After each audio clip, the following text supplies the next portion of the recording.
नमस्कार, मैं सुमन। हमारे प्रोग्राम में आपका बहुत-बहुत स्वागत है। आज हम चर्चा करेंगे दंडक्रम वेद पारायण के विषय में। तो इस विषय पर आज चर्चा करने के लिए हमारे साथ मौजूद हैं महाराष्ट्र से आए हुए देवव्रत महेश रेखे जी। तो हमारे प्रोग्राम में आपका बहुत-बहुत स्वागत है। ये जो पारायण है ये काफ़ी कठिन माना जाता है। हम सबसे पहले जानना चाहेंगे इसकी तैयारी आपने कैसे की है? श्री गुरुभ्यो नमः। सबसे पहले तो मैं धन्यवाद देना चाहूँगा कि आपने मुझे इस शो पे बुलाया है। तो आपका सवाल ये है कि कैसे तैयारी की हमने। तो सबसे पहले तो हमने हमारे पूज्य पिताजी जो महेश चंद्रकांत रेखे जी है उनके पास संपूर्ण अध्ययन किया और उनसे एक सवाल पूछा कि दंडक्रम विकृति क्या होती है। तो उन्होंने हमको बताया कि ऐसे ऐसे पदों का पठन होता है और ऐसे मंत्र कहे जाते हैं। तो उसका हमने चिंतन किया। चिंतन करने के बाद ईश्वरी कृपा हो गई और वो चिंतन आगे बढ़ता गया। बढ़ने के बाद फिर ग्रंथ समाप्त भी हो गया और 1.5 साल में हमने तैयारी की थी। जैसा कि आपने बताया कि इसे पूर्ण करने में आपको 1.5 साल लग गए, जिसकी वजह से आपको ये कंठस्थ हो पाया है। तो मैं ये आपसे जानना चाहूँगी हर दिन आपने कितना समय दिया है? सुबह 3 बजे से लेके रात के 10 बजे तक हमने पढ़ाई किया है। तो उसी घंटे में हमारा सब स्नान, संध्या, वैश्वदेव देव पूजा और अन्य विषयों का भी अभ्यास करके हमने इसको ज़्यादा समय दिया है। 15-15, 18-18 घंटे पढ़ाई करने के बाद यह साध्य हुआ है। यदि आगे किसी को ऐसा पारण करने की इच्छा हो तो कड़ी से कड़ी मेहनत करके यह साध्य हो सकता है, परंतु गुरु कृपा होनी चाहिए तभी यह साध्य हो सकता है। प्रतिदिन जो गुरुजी हमको 20-30 मंत्र पढ़ाते थे तो उसका पठन करके उसे दूसरे दिन हम गुरुजी को सुनाते थे और वो अगर सही नहीं हुआ तो गुरुजी हमको फिर से आज्ञा करते थे कि उसे फिर से कंठस्थ करो और कल फिर से सुनाओ। तो ऐसा करते करते करते करते कभी कभी 60 मंत्र, कभी 2 अध्याय, कभी 4 अध्याय, ऐसे गुरुजी को सुनाते गए और ऐसे ही सुनाते सुनाते गुरु कृपा हो गई एवं गुरु कृपा होने के बाद वह संपूर्ण अध्ययन भी हो गया और ग्रंथ भी समाप्त हो गया और गुरुजी को सुनाना भी हो गया। दंडक्रम वेद पारायण काफ़ी कठिन है। आपने इसी विषय को क्यों चुना? क्या पहले भी इसे किसी ने किया है? दंडक्रम पारायण पहले हमारे पिताजी से हमने सुना था। नासिक में 200 साल पूर्व पंडित वर्य श्री नारायण देव जी उन्होंने पारायण यह किया था नासिक में, जिसका काल समय था 90 दिन और वो भी प्रकांड विद्वान थे। उसके पूर्व और उसके बाद में किसी ने किया नहीं था। तो गुरुजी ने और पिताजी ने, मतलब हमारे पिताजी और गुरुजी एक ही है, तो उन्होंने आज्ञा किया कि 200 साल पूर्व जो दंडक्रम पारायण हुआ है वो अभी लुप्त हो गया है, तो आप उसको, उसी परंपरा को, उसी पारायण को फिर से पुनरुज्जीवित करो। तो इसलिए पुनरुज्जीवित करो और गुरु की आज्ञा हमने शिरोधार्य मानकर उस पारायण में आगे रुचि दिखाई और वह भगवत कृपा से साध्य भी हो गया है। दंडक्रम वेद पारायण को करने के लिए आपने काशी को ही क्यों चुना? काशी यह विद्वानों की नगरी है एवं बाबा विश्वनाथ की नगरी है। तो यहाँ पर जितने भी भारतवर्ष में पूरे जो विद्वान हैं वो काशी से ही पढ़कर बाहर गए हैं और इस स्थान का भी उतना ही महत्व है, इसलिए हमने काशी स्थान चुना था पारायण करने के लिए। और काशी में तो ऐसा है कि मृत्यु भी उत्सव है। तो एकदम बाबा विश्वनाथ की नगरी, पावन नगरी, एक माँ गंगा के तट पर पारण करने का सौभाग्य मुझे प्राप्त हुआ, इसलिए फिर हमने विचार किया कि काशी में ही करें, इसलिए फिर काशी में करने का सोचा हमने। दंडक्रम वेद पारायण कैसे किया जाता है, इसके बारे में आप हमें विस्तार से बताएं। जी, हमारा वेद है यजुर्वेद, शुक्ल यजुर्वेद माध्यन्दिन शाखा। तो उसमें संहिता, पदक्रम, ये हुई प्रकृतियाँ। आगे फिर जटा, माला, शिखा, रेखा, ध्वज, दंड, रथ और घन, ये 8 विकृतियाँ हैं।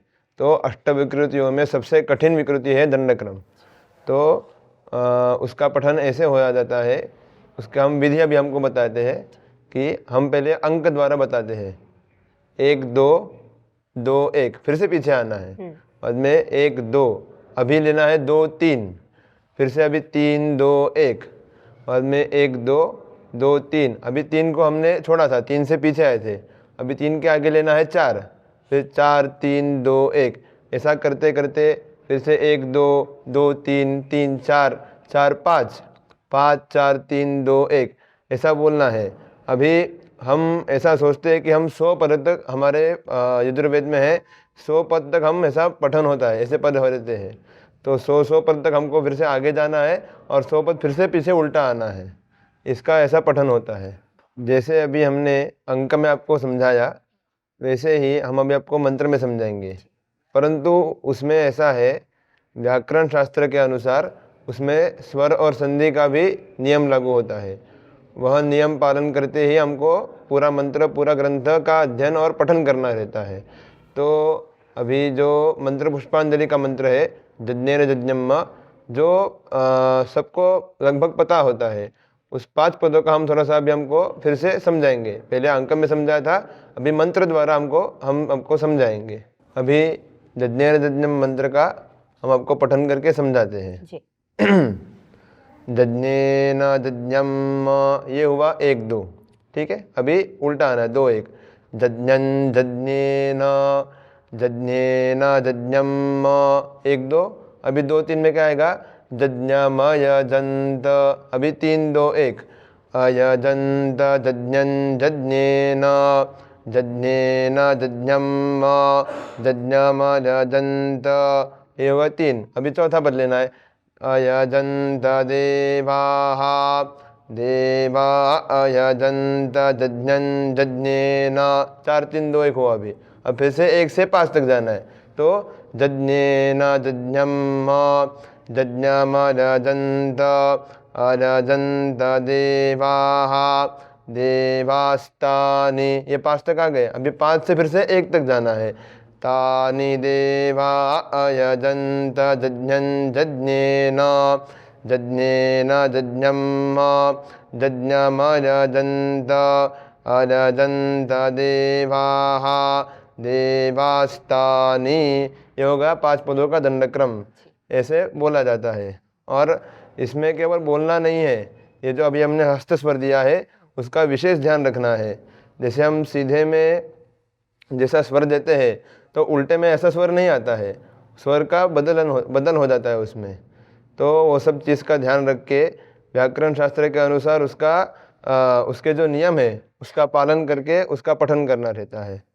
संधरे जारम, जारगुं संधरे, संधरे जारम, संधय इति सम्माधरे, जारंगेहाय, गेहाय जारगुं संधरे, संधरे जारम, संधय इति सम्माधरे, जारंगेहाय, गेहायोपपतिम्, उपपतिं गेहाय जारगुं संधरे, संधरे जारम, संधय इति सम्माधरे, जारंगेहाय, गेहायोपपतिम्, उपपतिमार्त्यै, आर्त्या उपपतिं गेहाय जारगुं संधरे, संधरे जारम,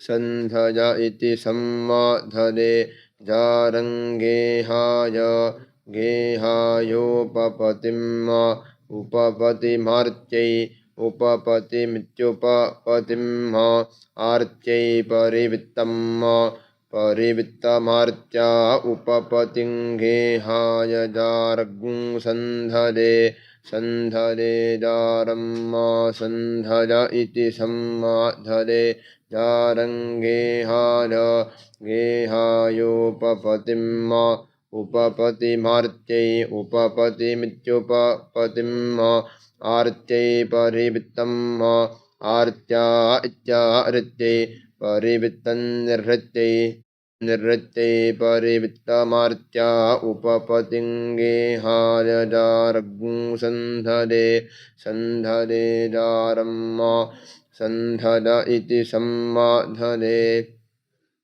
जारंगेहाय, गेहायोपपतिम्,